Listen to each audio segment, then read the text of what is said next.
Hello YouTube, shintigercurl here, that dude in the straw hat, bringing you yet another wrestling review. I'm of course joined by my roommate and fellow internet superstar, Joe. Say hi, Joe. He's mad because it's hot.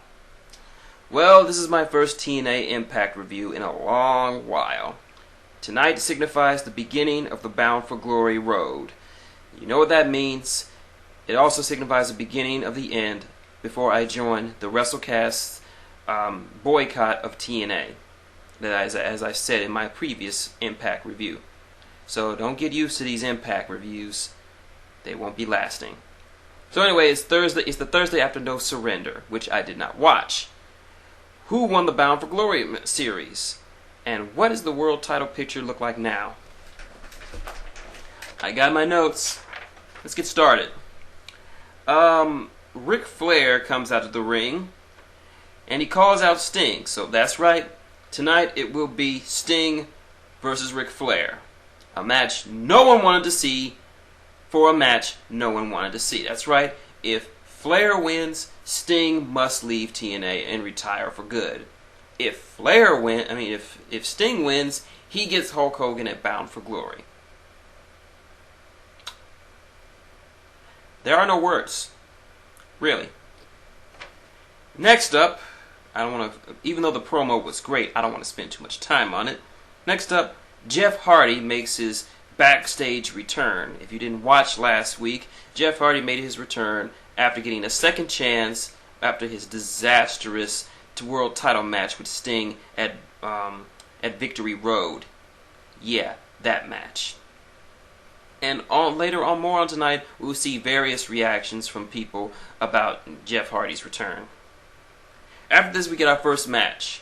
The team of Mexican America, one of the worst groups I've ever had the pleasure of seeing, consisting of Hernandez, Anarquia, Sarita, and Rosita, take on the Pope, Devon, and the Knockouts Tag Team Champions, Miss Tessmacher and Tara.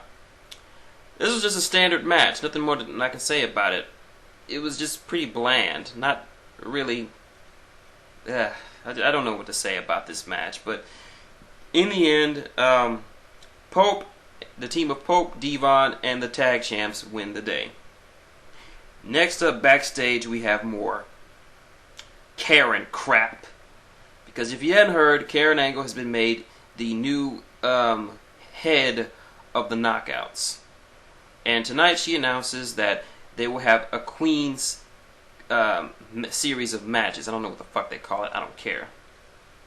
Basically, they'll have 3 matches. And the winner of those 3 matches will face Winter at Bound for Glory in a Fatal 4-Way. Next up, Fortune is in the ring as they welcome the winner of the Bound for Glory series, Bobby Roode. Now, I will say that if it had happened with Gunner, if Gunner or Crimson had won, I would not be so happy. But I'm very, very happy that Bobby Roode won. He came into the Bound for Glory series with a busted up shoulder and virtually no chance at all of actively winning. But he stuck to his guns and he won. And there's no one more deserving of him. Each member of Fortune congratulates Bobby on him winning. Daniels had a little sour grapes and just started instituting the fact that he beat AJ Styles the previous week on Impact. Anyway, Kurt comes out and he says that that he thinks there's some animosity going on between Fortune and Bobby Roode. So, using his powers of his what the fuck, he decides to make, for the next couple of weeks, Bobby Roode will face off against the other members of Fortune in one-on-one contests. Now I have to admit that this would do wonders for Bobby Roode, since he not only will be facing against his friends, but all of them are excellent in-ring competitors. So we should be getting some great matches out of this. Next, we have the first match in our Queen's Qualifier match between Velvet Sky and Angelina Love, former members of the Beautiful People. This was a decent enough match, a lot better than most Divas matches I could name. At least, all I can say is this, at least Angelina Love and Velvet Sky can run the fucking ropes. I'm looking at you, Kelly. And so is Joe. Anyway, long story short, Velvet Sky advances. Next up, a backstage confrontation between AJ Styles and Jeff Hardy. Jeff tries to apologize, but AJ is not having any of it because he goes off on a rant saying that he helped build TNA to what it was, and for God knows how long he's been there, and Jeff pretty much was almost ruined it in one night. So it would be best that Jeff not be around AJ's words. Next up, we have an impromptu interview with Crimson.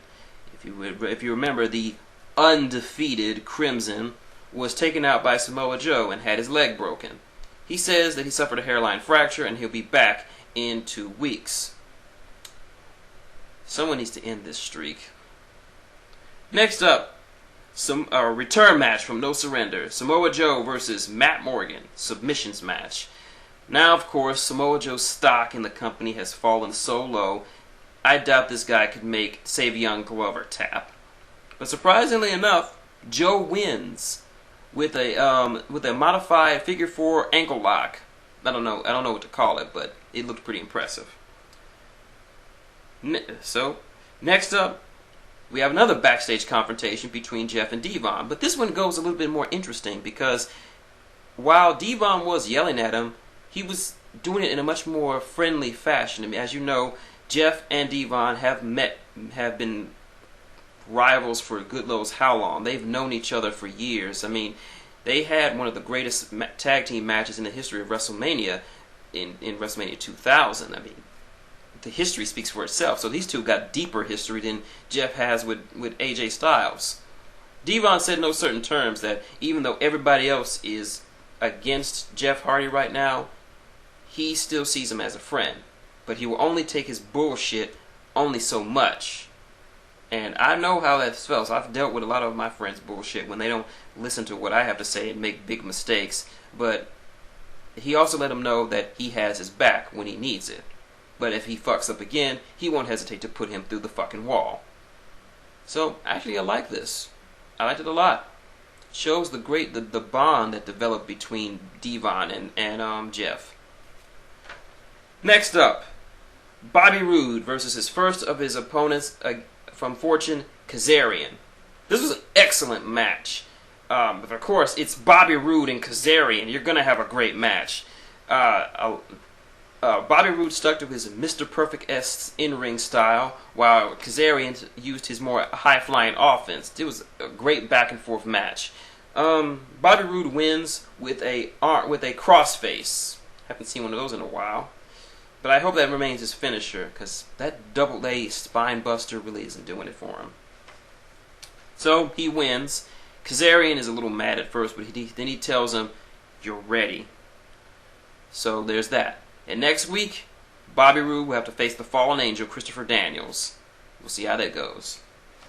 Next up, we have an impromptu promo by the new X Division champion, the greatest man who ever lived, Austin Aries, who elects to rename the X Division the A Double Division. Because everyone else is just A level. He's A double level. Greatest man who ever lived. You can't beat him. There's just nothing more you can say about it. Main event time. Ric Flair versus the insane icon Sting. An old guy thinking he's Heath Ledger Joker versus an even older guy with man tits and more scar tissue on his forehead than Sabu has on his back. Don't expect a great match out of this. It was decent, but it wasn't great. It wasn't the last match in WCW history great. It was just blah. It was more what you expected. At one point, Immortal comes down to the ring. Sting beats them off. Some great group that is. Mr. Anderson jumps in the ring and starts swinging a chair around to fend them off as he leaves. Why is Earl Hebner not DQing things? I don't know. Hogan slips Ric Flair some brass knucks. pops Sting in one. And it looks like it's all over. Goes for the pin. 1, 2. Sting pops up. Flair tries to fight back, but Sting is in his Super Saiyan Cena mode right now, I guess, and beats it past him. He then grabs the Nux, but doesn't use them, and then locks in the Scorpion Deathlock. Flair taps out, so bound for glory. Sting versus Hogan. Now you see why I'm joining the boycott now. Ugh. But yeah, that's Impact. My thoughts? Blah show. Just blah. The only good parts were the Kazarian Roode match, which was great. Everything else was just blah. Nothing really good, but nothing particularly bad. Which is the average for TNA, and I'm just sad for it. But yeah, that's Impact. Tune in tomorrow night when I review WWE SmackDown. It's the go-home show before Night of Champions. Can Randy Orton find a way to stop Mark Henry, or will Mark Henry's make Randy Orton enter his Hall of Pain? Until then, this is shintigercurl, that dude in the straw hat, and Joe, saying goodnight and wrestle on.